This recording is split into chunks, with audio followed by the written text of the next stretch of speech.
Hello, everyone, and welcome to another episode of Content Warfare TV. As you can see behind me, I'm actually coming from my home today, and that is because in upstate New York, we are looking at 12 to 14 inches of snow, which is why the windows look so bright behind me, is because it's actually reflecting off about 6 inches we've already received. And so we're coming from the house, and the little Duke is sleeping a few rooms over. I got the monitor dialed all the way down, so while we're talking to Cliff Ravenscraft today, if he starts to go bonkers, we're just going to let him rock and roll. Cliff, with that introduction, it's great to have you here, man. I'm looking forward to talking all about podcasting. You told me you are doing great. What else is going on? Well, I'll tell you what, I am very excited about the year that I've had trying to discover what it is my next level will be for myself, my brand, and my business. And the most exciting thing for me is that I have finally received a little bit of clarity about where I'm heading. Now, are we gonna get an exclusive on that today, or are we keeping that under the vest? Well, no, I actually have been sharing everything with me is pretty much immediately shared transparently and authentically. I think you probably know that about me. Yeah. So I've been kind of sharing it as I'm discovering the process. But for me, I have built a very successful consulting and coaching business around podcasting. It's where almost all my income comes from, and I'm very happy with that. But the one thing that has happened is I sort of lost focus of why I left my career in insurance to pursue podcasting full time. When I left my career in insurance to pursue podcasting, my goal was to create content that changes the world. As a podcast producer, as somebody who gets behind the microphone and shares what is going on in my life to be a source of entertainment, education, encouragement, and inspiration to others. And early on, I didn't have any clue on how I could, quote-unquote, monetize that. I tried a few different ways, had some success in a few different areas, but certainly nothing that would have generated the amount of income that was offered to me through taking all of my experience of creating so many different podcasts and working with building so many different types of communities around those different shows. Basically taking all that experience and sharing it with others, teaching others how to do what I was doing, that became a very profitable opportunity for me, and it certainly panned out to be that way. The reality is, though, is that while I still created content on the side, it kind of was just there.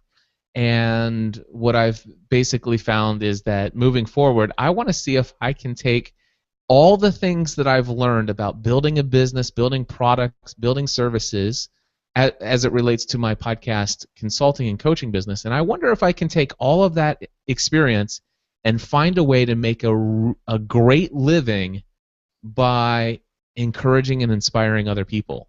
Not necessarily teaching them how to do technical things, but teaching them things that are actually more important in life, such as how to have a mindset that allows you to achieve all the goals that you have and things like that.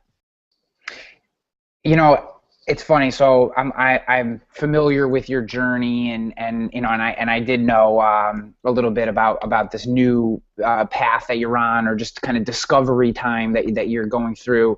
And it's funny, the falling into the podcasting consulting business is something that I've seen a lot of people, and I'm going to say happen to, not in a negative way, just the natural course of their lives is they're interested in something. In order to deliver that something to the world, they learn a medium, they become so good at the medium that then becomes what they're known for, and then it's almost not as fulfilling. And not that it's not fulfilling, but you still have that desire to be that other thing.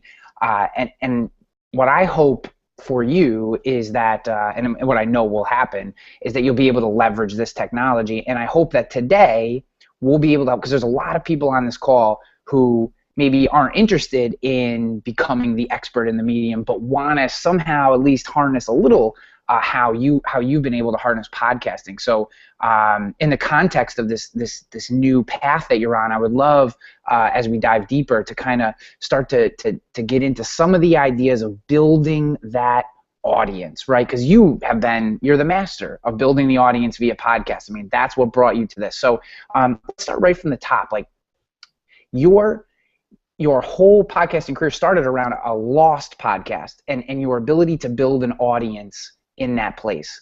What do you think, and we're going to start at 30,000 feet, what were some of the keystones to building that engaged audience around that initial podcast idea? Sure. That actually, for me, the Lost podcast is a whole lot easier. It's something I could duplicate over and over again, and pretty much anybody else could duplicate if they wanted to. By the way, building a large audience isn't necessarily my goal for anything that I want to do that's going to have great success. Not that I don't want a big audience, because I do, but building a huge audience isn't an end to the means. I think I'm saying that correctly, but let me explain to you. So first and foremost, one of the most important things you can do is pursue something that you are genuinely passionate about. Because no matter what you're going to do, there are going to be obstacles in your way. Some of the technology is going to be difficult, especially at first. It's going to be a learning curve. Things will be exciting the first couple days, a couple weeks maybe, a couple even possibly months, but before you know it, it becomes work.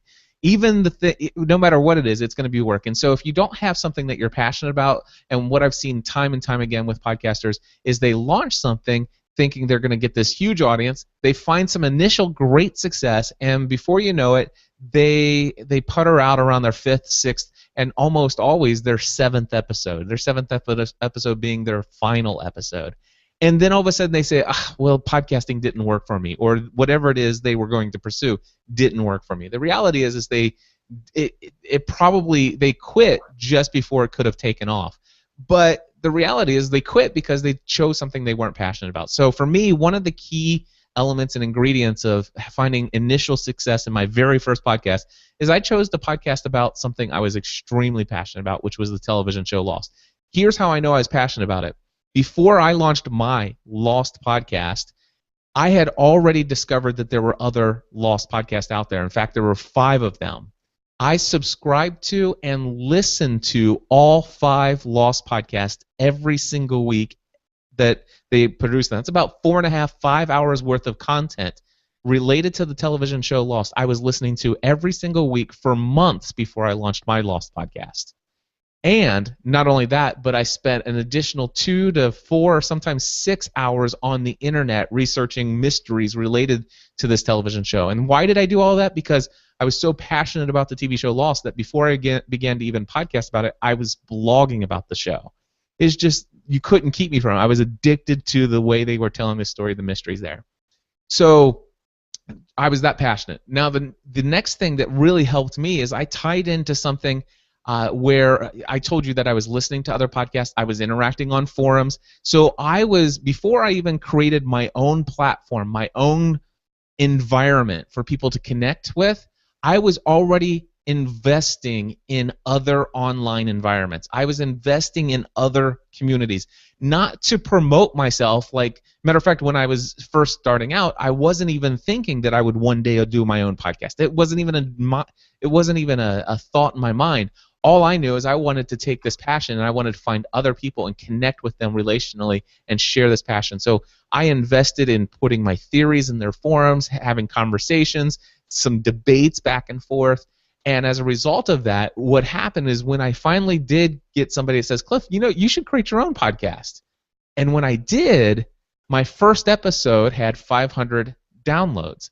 Now, that's pretty unusual for somebody who didn't have a quote-unquote online platform already. By the way, we're talking way before Twitter, way before Facebook, any of that stuff. I mean, MySpace was just becoming popular at the time. So, and Frapper Maps. Anyway, so we're talking 500 people is a lot. And what happened was I had invested so heavily into the community of Lost podcasters. They had this thing called the Lost Podcasting Network.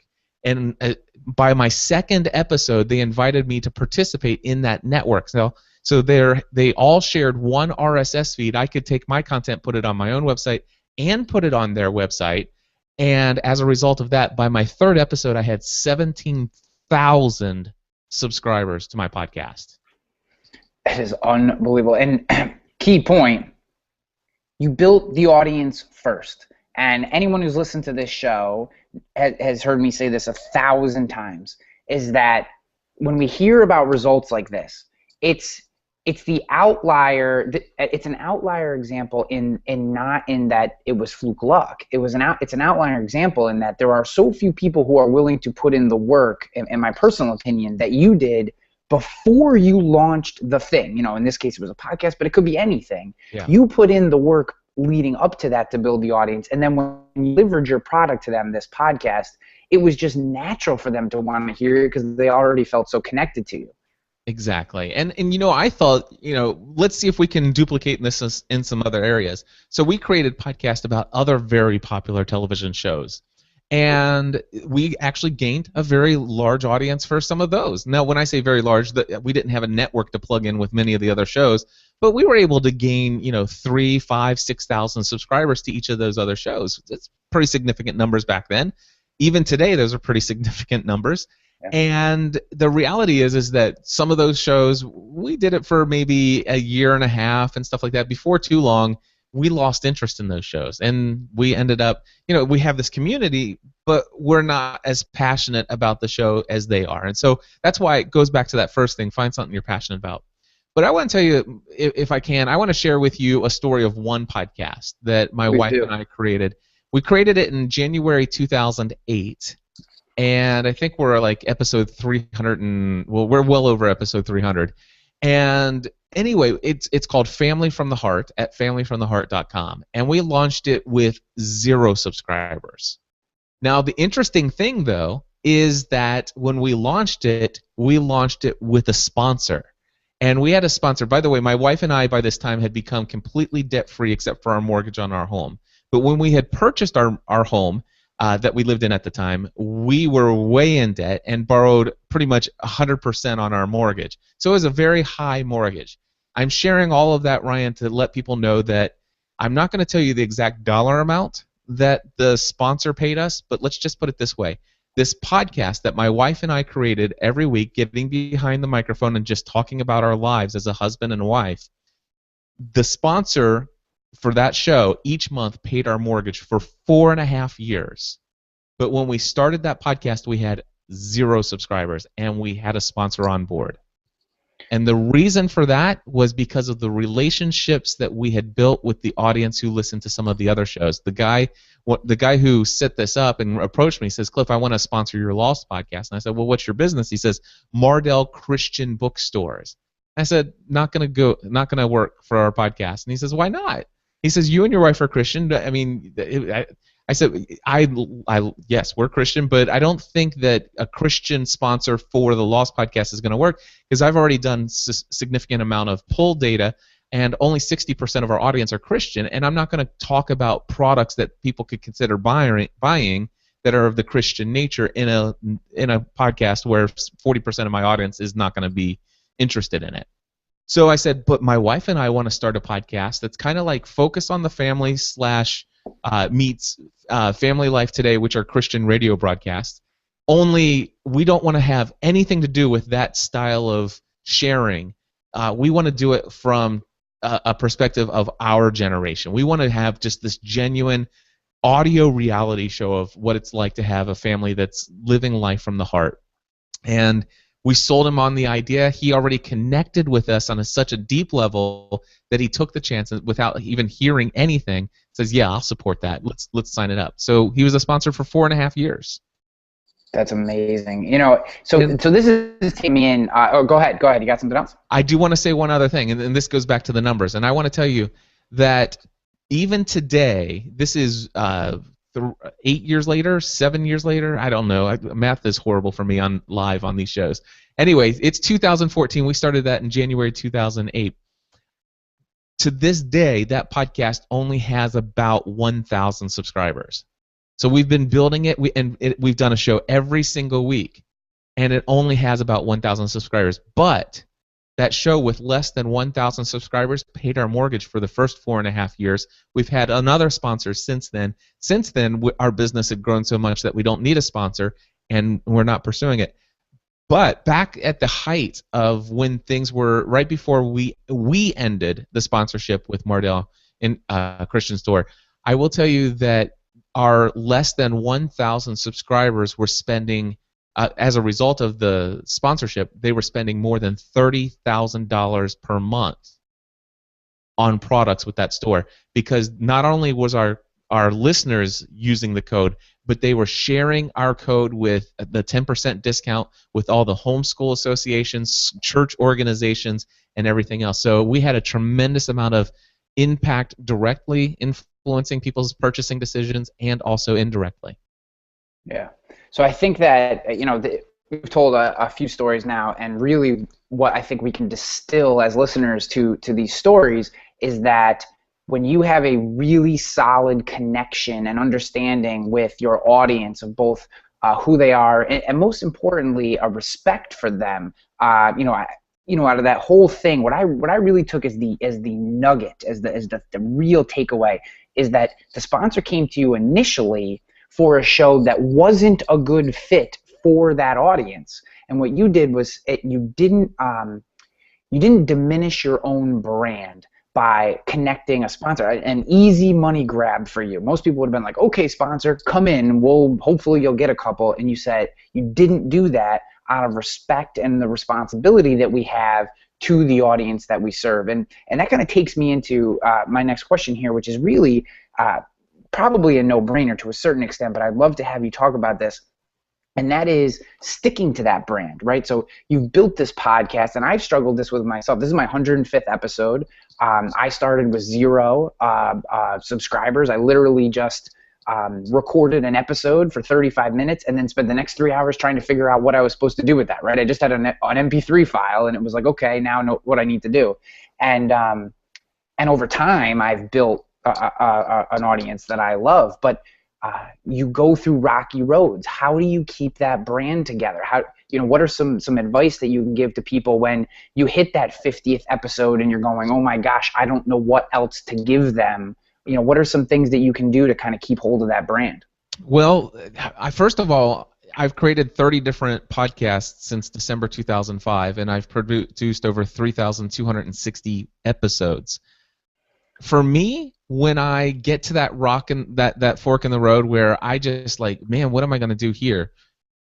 I either try to push through it a couple weeks until I see I see some motivation and influence coming, or not inspiration. The inspiration for new topics starts flowing in. If I go more than 4 to 6 weeks, personally, Ryan, I end the show. I shut it down. I say I don't have enough passion for this. Now what I can tell you is I've already told you Family from the Heart, over 300 episodes. The Lost podcast, I think there was over 220 episodes of that show. Then I have a show called Pursuing a Balanced Life. Just last week I released my 584th podcast episode. That's amazing. I can't wait to release episode 585 because I already have a flurry of things to share in that show. Podcast Answer Man, I just released episode 382. And by the way, that was released about 25 minutes ago. This afternoon, because I'm going to be on vacation with my family next week, this afternoon I'm going to record episode number 383 because I already know what I'm going to talk about. I already have ideas in my mind for what's going to be in episode 384 and 385. Because I'm so passionate about the topics for which I'm creating, and these topics are all related to, it's not just something I am interested in, but what the kind of content I'm creating, I'm living it out in my life on a day-by-day basis. So what I do is I try to find content that I can share that is basically, it's in line with what I'm really living in life. And so for me, I'm building a personal brand, I'm building a personal business, and as long as I am taking steps every day to try to grow personally and professionally in these areas, then there's always going to be some sort of stupid mistake that I've made where I've said something I shouldn't have said, where I've offended someone, and how that has, hampered some opportunity, or maybe I just lucked into something and I explain what that is, or I have set this goal, I have no idea how I'm going to achieve it, but man, this is what I'm going to do and this is how it's making me feel. Basically, every single episode, I'm simply sharing what my experiences are as it relates to this passion that I have. So for me, if I find that if after about 4 to 6 weeks, if I don't have enough passion to come in and I'm not living that content so much that I can't come up with new content, I pretty much say dump it Hmm. and pursue something different. Yeah, I think that's good advice, and definitely, uh, you don't want to push the square peg through the round hole, right? It's funny when I first started this show, I had no goals for it. I just wanted to figure out this platform, and I felt that there were things that I couldn't say or ways that I couldn't convey my message in the written form. I love to write. I do a lot of that, but I couldn't get everything out in the written form, and whether I wasn't good enough at writing yet or whatever the case was. And what I really came to realize, and this is for my own person, I think we all, I'm only sharing this is because so we all can kind of distill our own ideas and where we stand, is that I just love talking to people. I Yeah. literally just love talking to people. The topic could be anything. I literally don't care. I've had people from all over the spectrum on this show within the marketing and business genre, but all over the spectrum. And what I found is that the passion I had, and to use your word, is just talking to people. So, this is when one of the questions I have for you, because I know this is a question that I've received before myself, is I'm passionate about the topic, but I feel for some reason that I'm not connecting with my audience. Like that's not coming through. What are some indicators or triggers or just self-reflections that a podcaster can have from your perspective to see if they're making that connection with the audience? Sure. Well, here's what I do. So the kind of content that I share, one of the things that is a part of my strategy is I try not to should on people. All right. So I don't like to get behind a microphone and say, guys, today's episode, I am going to show you that I'm an expert in setting goals, and if you do these 5 steps, I'm going to tell you how it's going to radically change your life. First thing you should do is this. The second thing you should do is this. And what I'm doing is I'm actually setting myself up as this guy up here on the pedestal. I'm above you. You're below me, and let me teach you. That's not how I like to do things. How I like to connect with my audience is saying, guys, let me tell you something. A couple years ago, I thought setting goals was just like these resolutions people make every year. It really doesn't mean anything.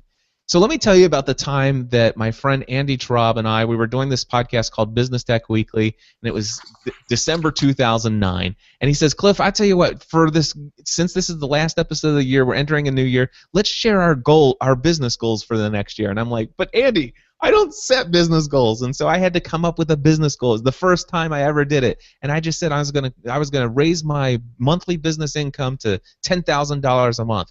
And at the time, my average was $5,000 to $6,000 per month. But at the end of that year, guess what happened? I had looked at my gross business revenue, and I had made $120,000. Divide that by 12 months. That's $10,000. I did it. And what I realized is there's something about, number one, believing something's possible. Number two, writing it down. Number three, telling other people about it. And number four, working the plan as it becomes available. Do you see how that is so much more appealing for your audience to hear about how you used to not be able to do this? Here's how you learned about it, and this is what you've learned through the process. And so that's what I try to do is, and oftentimes the conversations that I have with my audience behind the where I'm behind the microphone talking to them, I've had these conversations with people face to face beforehand. So I can't tell you the number of times where I've had somebody who listens to my show, says, Cliff, can I buy you lunch? And we go out to Chipotle because, by the way, Chipotle is my favorite place to eat. Anyway, so we go to Chipotle, and we sit down, and this person asks me a question and asks for some advice. And I share just with that person one-on-one, because this is what, out of all the things they could have asked me, this is the one thing they asked me. And then the next thing you know, within the next week to 2 weeks on Podcast Answer Man, guys, let me tell you something. I was out to lunch with a friend the other day, and he asked this. And it got me to thinking, here, by the way, here's what I told him then. But I've been thinking about this a whole lot more. And so if Joe were to ask me today that same question, here's what I would say. And so what I'm doing is I'm communicating, and I try to imagine that every episode is a conversation over lunch with the person listening to my show. And I find that that's another way. And also the kind of conversations that I'm having, I'm trying to make sure that these are the same conversations I would have if somebody said, "Hey Cliff, so what's going on?" Or, "Hey Cliff, can you answer this for me?" And that's the kind of content that I'm creating, because the people who I interact with are in my target audience, and therefore I know that that's what's interesting to them. Now, do you think so? I'm 100% with you, because that's 100% what this show is. I mean, this is the number one thing that I get when people talk to me about my show. It's like I felt like it was you and Cliff sitting at a table in a restaurant, and I was just eavesdropping on the two of you having a conversation, right? Like that's what people say about this show, and it warms my heart, because that's ultimately what I want it to be. But that's not what everybody wants, right? Some people, a very good friend of mine, Jason Weiser, who has a hangout, his show is like military, right? Like you speak for 5 minutes, then you're done. Then you speak for 3 minutes, then you're done. And I don't mean that in a negative way. It works. That's his show. It comes off very well. It's incredibly valuable. I love to watch it. So really, is it setting expectations, or how important is setting expectations? Because I feel like that's where major disconnects happen in the content producer audience relationship. Is I'm telling you I'm going to deliver you X, and I deliver you Y, and you're like, I came to you for this thing over here, not for this. So how do you set expectations for your audience, and how do you make sure that you keep to them? Are there ways that you can ensure that you're keeping to those expectations that you set for them?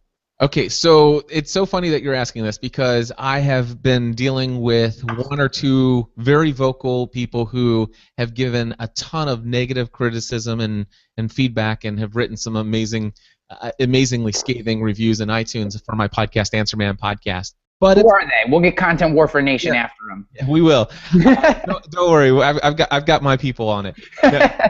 So, seriously though, what happened was it actually, you just said something. It really was my fault for setting the expectations incorrectly. So basically, what happened was Podcast Answer Man, for the first few hundred episodes. By the way, every single week for a few hundred episodes, I always said, "Hey everybody, welcome back to another episode of Podcast Answer Man. This is the podcast about podcasting, helping you take your show to the next level."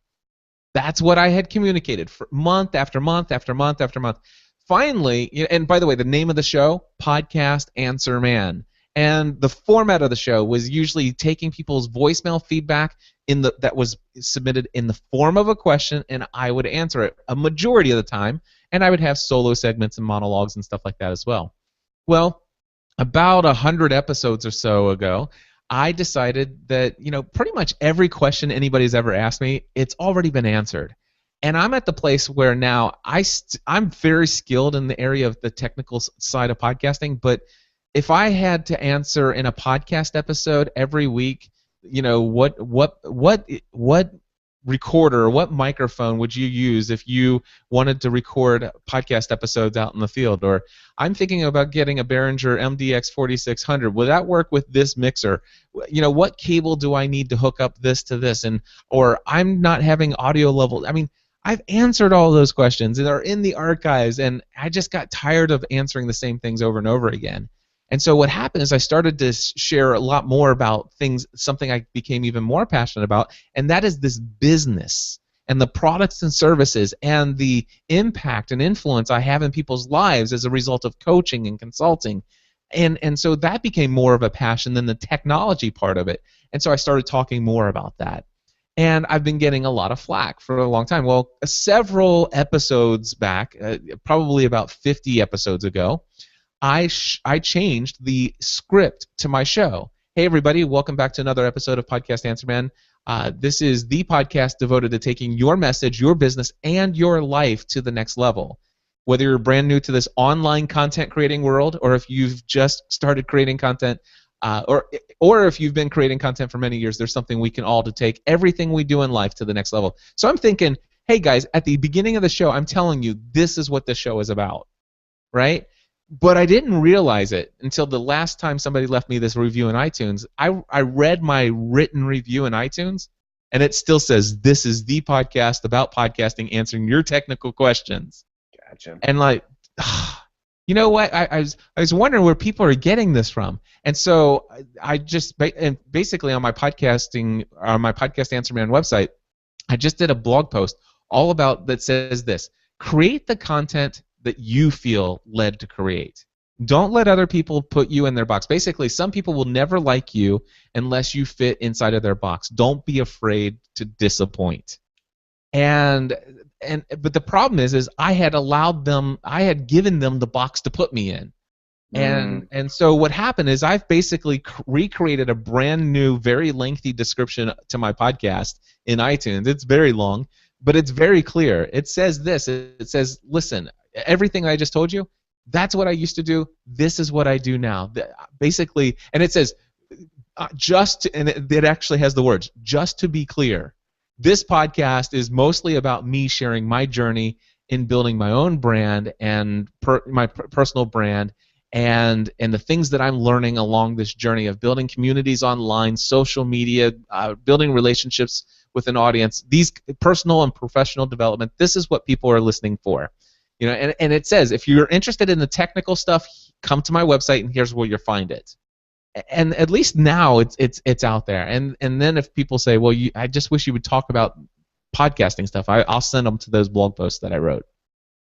Wow. So there's so much there, and I'm so glad you shared that story with you, because this is really the crux of, I think, a lot of why people who get past the 7th episode don't make it to the 30th episode, is they start to lose sight of why they started the podcast in general, or their interest change. And when I'm with you, I think that as content creators, our journey changes. We mature. I'm a much different content creator today than I was when I started this podcast in 2012. How I interview people changed. How I go about my business changed. The show has changed. The only thing that hasn't changed about this show, other than I love to interview content creators, is that I've had the same banjo music throughout the whole thing, which is, I think, what people like about the show more than maybe me asking them questions. But really, it's just setting those expectations. And once you set those expectations, it's completely okay to transition. And if people have a problem with it, I love that you shared this story, because so many people, especially people who maybe still look at themselves as amateurs or as beginners, are so worried about that negative feedback. And when we can frame it as everything you create, people aren't looking at it from your frame of mind. They're looking at it from their own frame of mind. And we can't take that stuff to heart. We have to know that we're going to connect with the people we're meant to connect with. That's just a very powerful story. That's the cream right there. Well, and let me just tell you, I love that statement. Don't be afraid to disappoint. And by the way, you will disappoint. Stand for something, and you will disappoint people. And I'm a people pleaser. I want to make everybody happy, but here's the reality. I don't want to create a podcast every single week talking about the technical details of podcasting. I'd rather talk about the mindset that goes into having a successful business and what a podcast can do for you to help influence the world with what your message is. I'm more big picture than tiny details. Yeah. I have courses where I'll help you through that stuff, but man, this podcast is much bigger than that. Yeah. The thing is, too, is that if you continued to plow through the technical aspects, your audience would ultimately get a lesser product because you wouldn't be as engaged, right? They're getting a better product today, even though the topic may have shifted slightly. They're getting a better product because it's where you're at in your journey. And that's just an incredibly important point. So we're at about 35 minutes. I have like a few questions that I think are a little bit rapid fire that I'd like to plow through, because I know there are some people who were excited about you coming on the show who have some technical questions, and I gathered a few of those. So you don't have to go super deep on these. Just give it your thoughts, and we'll kind of rapid fire you a little bit. Sure. Okay. So the first one is series podcasts. So what do you think about I'm just going to do a 7-episode series podcast on this topic, and I'm going to brand it that way, bam, done, that's it. good idea, bad idea? I know that's kind of general because it has to fit into their business overall, but do you think that this is a useful tool for someone who just wants to rip off 7 episodes on a topic and go start to finish? Absolutely. I love the idea. In fact, I've done it before. And the series that I've done, Twilight Saga podcast, we covered every chapter of every book and also every movie that was produced in the Twilight Saga. You can find it at twilightsagapodcast.com. When we finished those, we didn't feel like we needed to continue on and talk about, what's going on in the lives of the actors today or what's Stephanie Meyer. No, it's done. Virtualassistantpodcast.com. I did 38 episodes of my first year in the journey of learning how to work with a virtual assistant, how to delegate effectively, shared my journey there. After 38 episodes, I was finished. I think that this is a great idea. And by the way, it doesn't have to be 38 episodes. You can be 7, it can be 15. And what I love about this, Ryan, is it allows you the freedom to say, you know what, you can communicate from episode 1 all the way into episode 7 or 10 or 15 or 20, and you can say, this is where I intend to end it here. And then once you get to the end, if you found that you fell in love with it so much that you can't imagine not creating the content, well, your audience is just going to love it if you say, well, I want to keep this. So I love that, but I certainly it's evergreen content. By the way, my podcasting A to Z course is not inexpensive, and every single time I do podcasting A to Z, I have somebody who says, I initially found you from your virtual assistant podcast. I listened to all 38 episodes, and then by the last 3 episodes, you kept talking about Podcast Answer Man, so I started listening to it even though I didn't have any interest in podcasting, but now here I am learning how to podcast from you. And by the way, this is happening today in 2014. My last episode was December 2010. Hundreds of people per month are listening to that podcast still today. That's me. And where can people get the podcasting A to Z course? I know the next round isn't starting until January, but where can people find out some more information about that? Podcastinga2z.com. All right, very cool. Okay, so let's move on with the rapid fire. Yep. Microcasts, like the Pat Flynn, the James Altucher, Ask Pat. It's going to be 5 minutes long. We're going to do it every day. What are your thoughts on that kind of format? Hate it. Hate it, yeah, okay. I hate daily formats. I think you overfeed your audience. There's always going to be a subset of people who are going to love it. So yeah, there'll be some people out there. And yes, it does help your download numbers if you're doing 5 or 7 episodes a week and stuff like that. But the reality is you pull your audience out there. If you get the honest truth from them, they would much rather have one 50-minute episode than 5 10-minute episodes.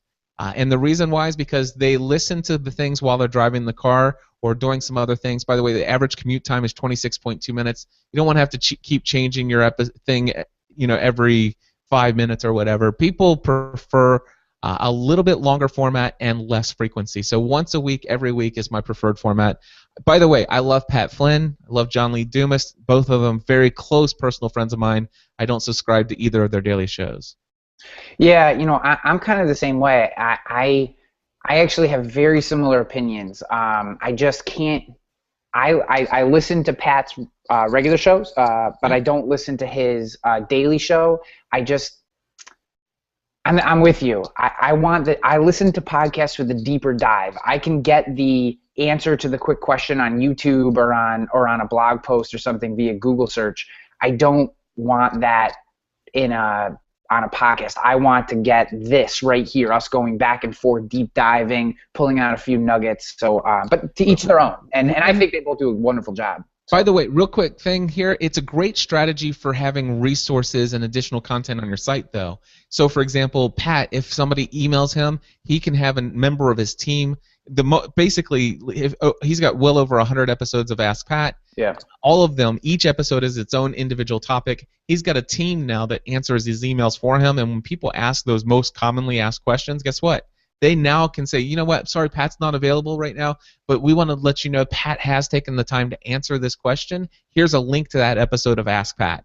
And if that answer's not been given yet, then they'll take that, and that's a potential question for a new episode of that show. So I'm not against the idea of creating those, but when it comes to getting a loyal following of your audience, most people do not like having a brand new episode every single day of the week on one particular show that they're subscribed to.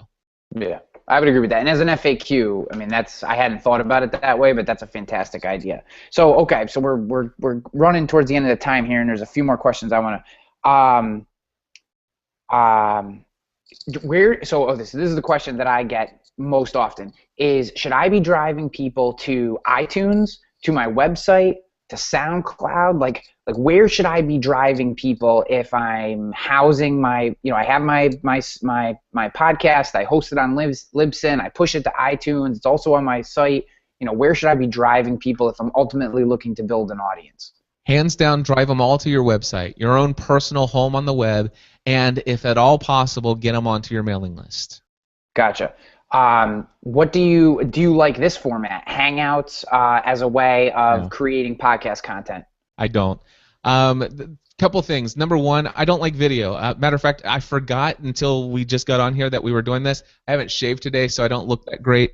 Normally, of course, I've got good lighting, but I realize my hair doesn't look as good as it normally would if and the thing is even if I had everything set up, I happen to have everything where I have all the lighting here. I can make things look super professional if I want to.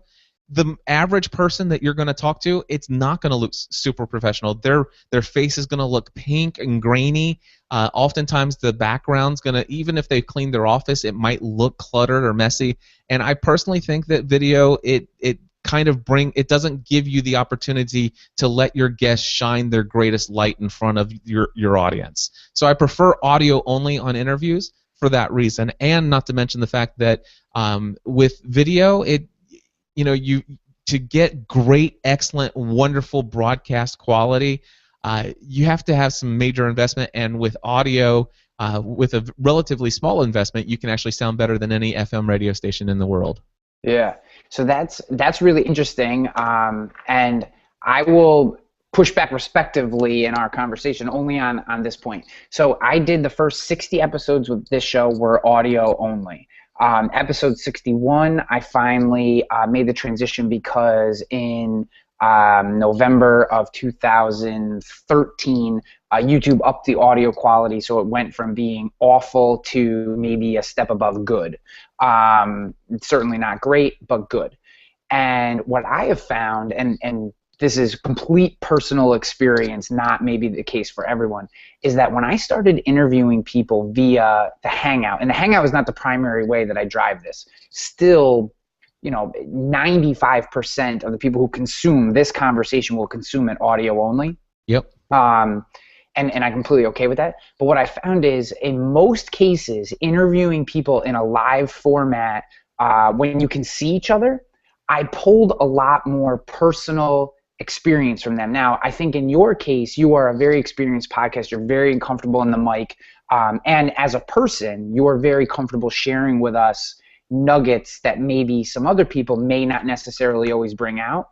And when I went from audio only to the video, I stopped getting the boilerplate answers. Now, maybe that could have been a little bit me as an interviewer, just maturing and growing and understanding how to ask questions better or the flow of the show. But there was an obvious difference, and I actually increased the number of downloads threefold in the first month when I made that transition, and all of it was quality of content. People just loved how the interviews flowed. And that's, like I said, a unique experience, me personally, and all other aspects of what you said, I completely agree, because the video is never great, the audio is never great, but just the quality of the conversation I found to be a little better. That makes sense. There's definitely reasons why people enjoy doing it, and I'm certainly not upset the fact that we're here doing this way. So yeah, and I'm not arguing with you. I just these are the conversations I find fun, right? I mean, yeah. I got Cliff Ravenscraft for 45 minutes. I might as well get my money. Or not that I paid anything, but so okay, that brings me to my very last question, and you kind of touched on it before, and that was quality of the actual podcast. So I mentioned that I definitely know, and I'm okay, have made the decision to sacrifice highest quality of audio for this platform, which I personally enjoy as a creator. This allows me to do my best work. what is your overall opinion? Do you have to have, now back at my office, the audio would be even better because I wouldn't be using this stupid microphone, but like I said, we got about 14 inches today, so Yeah. I'm at home. But where do you stand on it? Do you have to be all the way to the top? I know that it's the best, but like at what point does it start to hinder you? And I actually, I'm framing this question in the fact that I have heard on your podcast before, one of the guests that you had, and I can't remember her name for the life of me, but she actually said that if the podcast quality isn't like a radio quality, she will literally turn it off. Yeah. So I just love to know your I completely agree with her. In 2006, you could get by with really horrible audio quality, and it wouldn't be that big of a deal. On a scale of 1 to 10, I think today to have any real forward momentum, your audio quality has to be at least a 7 or higher. You have to really have some decent audio quality. And by the way, to get that, you can get an ATR 2100. It's an Audio-Technica mic. It's a USB and XLR, so it could work to plug in directly into your computer, or it could plug into a professional mixer. Either way. But the microphone on that will give you the ability to have like between an 8 and a 9 on audio quality, which is awesome. I mean, if you had an ATR 2100, and by the way, the cost on that, $80. Yeah. $80. That's actually the microphone that I have back at my office. Exactly. So that microphone will give you excellent audio quality. Now, Ryan, I will tell you right now, if you don't, I mean, I'm just really just off the top of my head, this is just flat out. No, I couldn't listen to this episode, and the only reason why is because the entire episode I would hear that microphone scratching on your shirt throughout the entire thing every time that you talked. So for me, that would probably about 7 or 8 minutes in, I'd give up on the show and go listen to something else. Yeah, that makes complete sense. And you know, it's funny. I completely agree with you. You know, I hate that it sounds that way. And you know, I debated. So this is now we're in full admission mode of the mistakes that we make as creators. But I debated pushing our interview, and I didn't want to do that. Yeah. Right? I didn't want to reschedule. And I said to myself, I now have a sleeping 1-year-old about 30 feet away from where I am, so I have to fit the podcast or fit our episode conversation in the course of his nap. It's snowing out, so at any time we could just go blank. I'm using this crappy thing that I hate. So do I do it? And I said, you know, and again, we all have to make our decisions in life, right? I said, if no one else listens to it except for me, it'll be worthwhile. So we're going forward. Screw it. It's, you know. Let me just say this.